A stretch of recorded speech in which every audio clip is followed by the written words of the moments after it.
Hello दोस्तों, this is Shekhar. दोस्तों हम लोग आज प्रैक्टिस सेट करने जा रहे हैं सीटीटी का। टॉपिक वाइज प्रैक्टिस सेट करेंगे जो एनसीईआरटी बेस्ड क्वेश्चन होगा। और ये टॉपिक आज का रहेगा पृथ्वी के प्रमुख परिमंडल एवं स्थलमंडल। इन दोनों में क्वेश्चन हम लोग करेंगे। तो चलिए क्वेश्चन नंबर फर्स्ट को स्टार्ट करते हैं।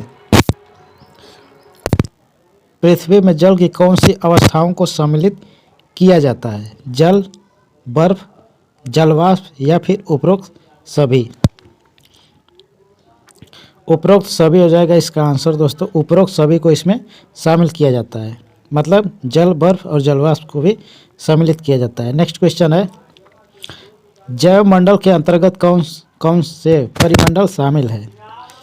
स्थलमंडल एवं जलमंडल, जलमंडल एवं वायुमंडल, स्थलमंडल एवं वायुमंडल या फिर स्थलमंडल, जलमंडल एवं वायुमंडल? ये तीनों हो जाएगा, स्थलमंडल, जलमंडल एवं वायुमंडल। विश्व का सबसे ऊंचा शिखर कौन सा है? किलिमंजारो, माउंट एवरेस्ट, K2 या फिर कंचनजंगा? विश्व का सबसे ऊंचा शिखर है माउंट एवरेस्ट। इसकी हाइट कितनी है दोस्तों? 8,848 मीटर। कहीं कहीं ये 48 की जगह 50 भी लिखा हुआ दिख सकता है, घबराने की कोई बात नहीं है। नेक्स्ट, विश्व का सबसे गहरा भाग किस महासागर में स्थित है? प्रशांत महासागर, अटलांटिक महासागर, हिंद महासागर या फिर आर्कटिक महासागर? तो विश्व का सबसे गहरा भाग प्रशांत महासागर में स्थित है, प्रशांत महासागर में स्थित है। नेक्स्ट है, पृथ्वी के महाद्वीपों का आकार के अनुसार सही क्रम कौन सा है? एशिया, अफ्रीका, यूरोप, उत्तरी अमेरिका, दक्षिणी अमेरिका? एशिया, उत्तरी अमेरिका, दक्षिणी अमेरिका, अफ्रीका? एशिया, अफ्रीका, उत्तरी अमेरिका, दक्षिणी अमेरिका या फिर यूरोप? एशिया, यूरोप, अफ्रीका, उत्तरी अमेरिका, दक्षिणी अमेरिका? तो देखिए इसमें कौन सही होगा? एशिया के बाद आएगा अफ्रीका, उसके बाद आएगा उत्तरी अमेरिका, फिर आएगा दक्षिणी अमेरिका, फिर यूरोप आता है, उसके बाद जो कुछ है बचा उचा वो आता है। तो यहाँ पे थर्ड ऑप्शन सही हो जाएगा इसका। नेक्स्ट है, एशिया तथा यूरोप को अलग करने वाली स्थलीय संरचना में शामिल कौन कौन है? बताइए। यूराल पर्वत, यूराल नदी, काकेशस पर्वत? केवल एक सही, केवल 2 और 3 सही, केवल 1 और 2 सही या फिर उपरोक्त सभी सही है? तो यहाँ पे देखिए, एशिया तथा यूरोप को यूराल पर्वत भी अलग करता है और यूराल नदी भी। तो यहाँ पे हो जाएगा 1 और 2 सही, 3 ऑप्शन कट जाएगा, सी ऑप्शन यहाँ पे सही हो जाएगा। इसका थर्ड ऑप्शन सही है।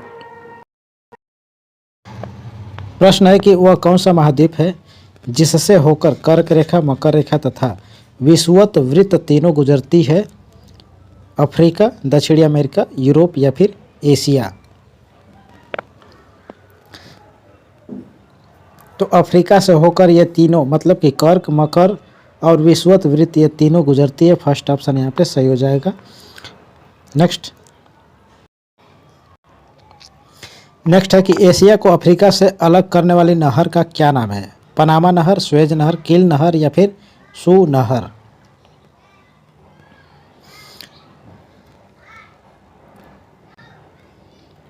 स्वेज नहर सेकेंड ऑप्शन यहाँ पे सही हो जाएगा। नेक्स्ट,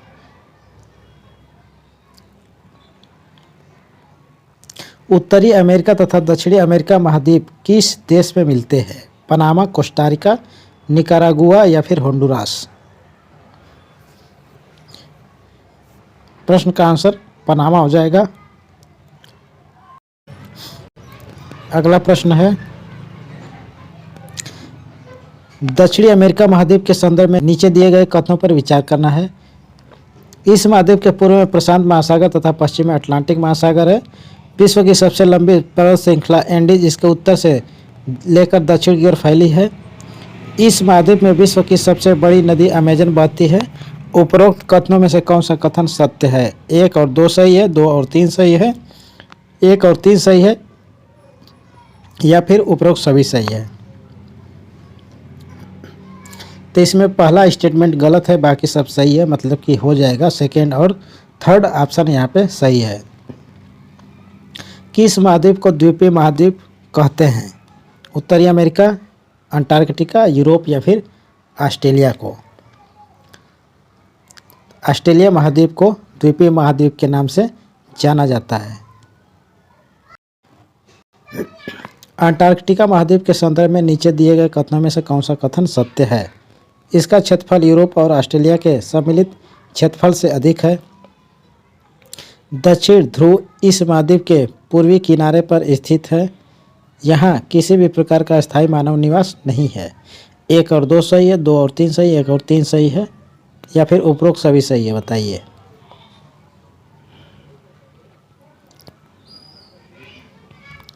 इसमें से दक्षिण ध्रुव इस महाद्वीप के पूर्वी किनारे पर स्थित है, ये वाला गलत है, बाकी सब सही है। 1 और 3 हो जाएगा सही। आकार के आधार पर महासागरों का सही क्रम इसमें से कौन सा है? प्रशांत महासागर, हिंद महासागर, अटलांटिक महासागर और दक्षिण महासागर और आर्कटिक महासागर। इसमें से कौन पहले और कौन बाद में आएगा? स्टेप बाय स्टेप बताना है। तो देखिए, इसमें सबसे पहले आएगा प्रशांत महासागर। चलिए मैं लिखता चल रहा हूँ। प्रशांत महासागर इसमें पहले आएगा, तो हो जाएगा फर्स्ट वाला सही। फिर उसके बाद आएगा अटलांटिक महासागर, तो उसके बाद आएगा थर्ड। फिर इसके बाद आएगा हिंद महासागर, फिर सेकेंड वाला हो जाएगा सही। फिर इसके बाद क्या आएगा बताइए? इसके बाद आएगा दक्षिण महासागर, तो फोर्थ हो जाएगा। फिर इसके बाद बचा हुआ है आर्कटिक महासागर। बस ये देखिए कहाँ पे लिखा हुआ है, तो डी ऑप्शन हो जाएगा यहाँ पे सही। थोड़ा सा समझ लीजिएगा, थोड़ा सा टाइपिंग एरर है। अगला प्रश्न यह करा कि नीचे दिए गए कथन किस महासागर से संबंधित है? उस महासागर की पहचान करना है। चलिए पढ़ रहे हैं हम लोग। यह महासागर पृथ्वी के 1/3 भाग पर फैला है, अर्थात इसका क्षेत्रफल सभी महाद्वीपों के कुल क्षेत्रफल से भी बड़ा है। आगे कह रहा है कि यह अन्य महासागरों की अपेक्षा अधिक गहरा है। नेक्स्ट है कि इस महासागर के एक ओर एशिया और ऑस्ट्रेलिया महाद्वीप है तथा दूसरी ओर उत्तरी और दक्षिणी अमेरिका महाद्वीप स्थित है। कह रहा है कि प्रशांत महासागर, अटलांटिक महासागर, आर्कटिक महासागर या फिर हिंद महासागर, इसमें से कौन है वो महासागर? तो इसमें देखिए की पॉइंट इसका पकड़िए। कह रहा है कि कुल क्षेत्रफल से भी बड़ा है, सबसे बड़ा महाद्वीप की, सबसे बड़ा महासागर की बात कर रहा है। तो सबसे बड़ा महासागर कौन है? तो प्रशांत महासागर है। इसका आंसर प्रशांत महासागर हो जाएगा। आगे पढ़ते हम लोग। नीचे दिए गए कथन एवं कारणों पर विचार करना है। चलिए विचार करते हैं। कथन कह रहा है कि अटलांटिक महासागर की तट रेखा पोताश्रयों एवं पत्तनों के निर्माण के लिए आदर्श स्थिति रखता है। कारण कह रहा है कि अटलांटिक महासागर की तट रेखा सीधे एवं चौड़े है। कथन एवं कारण सही है तथा कारण कथन की सही व्याख्या करता है, बिल्कुल नहीं कर रहा है। कथन एवं कारण सही है तथा कारण कथन की सही व्याख्या नहीं करता है। कथन सही है एवं कारण गलत है, कथन गलत है एवं कारण सही है। तो देखिए सबसे पहले इसमें जो कारण दिया हुआ है, कारण बिल्कुल गलत है, तो कथन इसमें सही हो जाएगा। तो कथन सही है एवं कारण गलत है, थर्ड ऑप्शन यहाँ पे सही हो जाएगा। व्यापार की दृष्टि से विश्व का सबसे व्यस्त महासागर कौन है? प्रशांत महासागर, हिंद महासागर, दक्षिणी महासागर या फिर अटलांटिक महासागर? तो अटलांटिक महासागर इसका आंसर हो जाएगा। नेक्स्ट,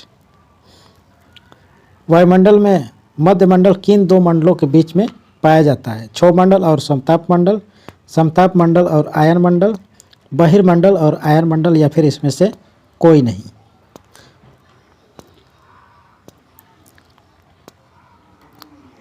तो मध्य मंडल, समताप मंडल और आयन मंडल के बीच में पाया जाता है।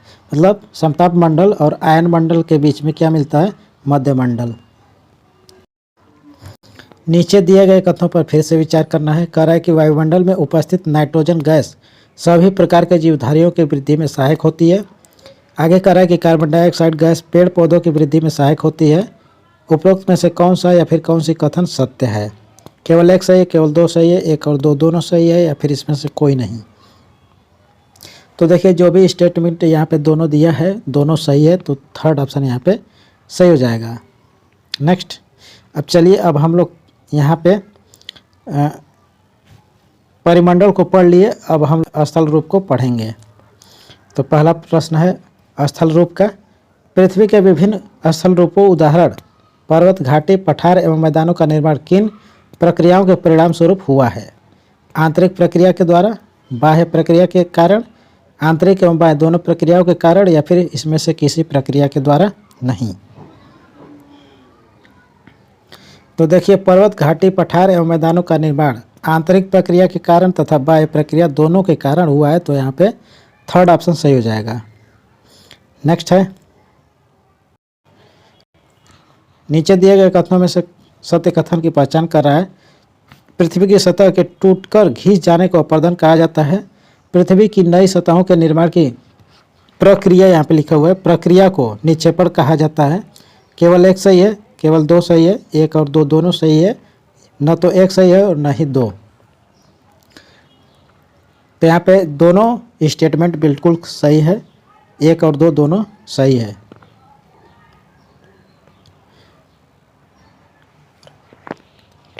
विश्व की सबसे पुरानी वलित पर्वत श्रृंखला इसमें से कौन है? अरावली पर्वत, यूराल पर्वत, रॉकी पर्वत या फिर अपलेशियन पर्वत?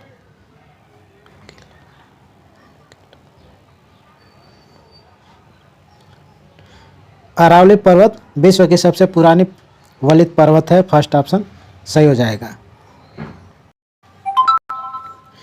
नीचे दिए गए कथन पर फिर से विचार करना है। कह रहा है कि जिन पर्वतों पर हमेशा जमी रहने वाली बर्फ की नदियां होती है उसे हिमानी कहा जाता है। पर्वतों के एक रेखाक्रम में व्यवस्थित होने को श्रृंखला कहा जाता है। केवल एक सही है, केवल दो सही है, एक और दो दोनों सही है, या फिर इसमें से कोई नहीं। तो देखिए, यहाँ पे दोनों स्टेटमेंट सही है, तो एक और दो हो जाएगा सही। नेक्स्ट, जिन पर्वतों की सतह ऊबड़ खाबड़ तथा शिखर शंक्वाकार होती है, ऐसे पर्वतों को क्या कहा जाता है?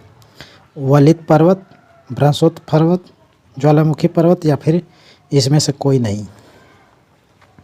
तो पर्वतों की सतह जो ऊबड़ खाबड़ तथा शिखर जो होता है शंक्वाकार होता है, वो होता है वलित पर्वत। नेक्स्ट, इसमें से सुमिलित कौन है, यही पहचान करना है। कह रहा है कि यूराल पर्वत, ज्वालामुखी पर्वत, वाजेस पर्वत, बृहस्पति पर्वत, माउंट किलिमंजारो, ज्वालामुखी पर्वत, फ्यूजियामा पर्वत, वलित पर्वत।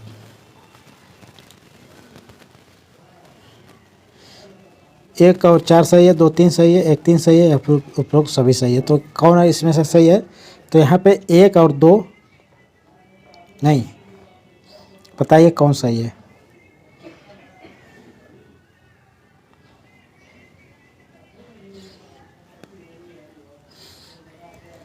यहाँ पे दो और तीन सही हो जाएगा, दो और तीन।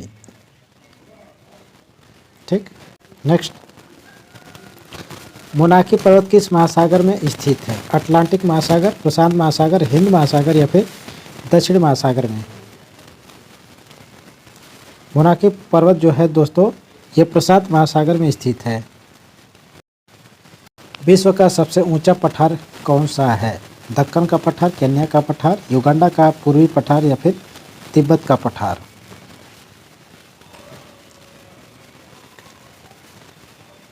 तिब्बत का पठार विश्व का सबसे ऊंचा पठार है।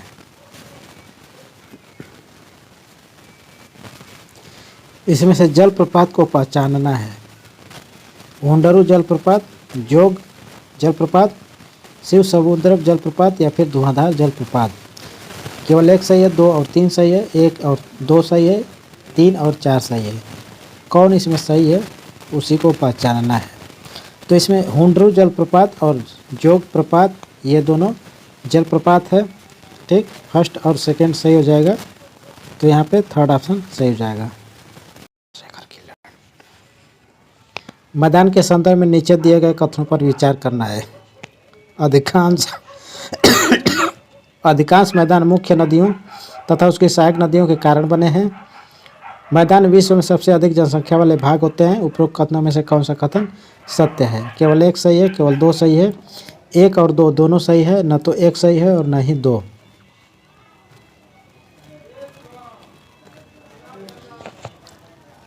तो यहाँ पे दोनों स्टेटमेंट बिल्कुल सही है, थर्ड ऑप्शन सही हो जाएगा।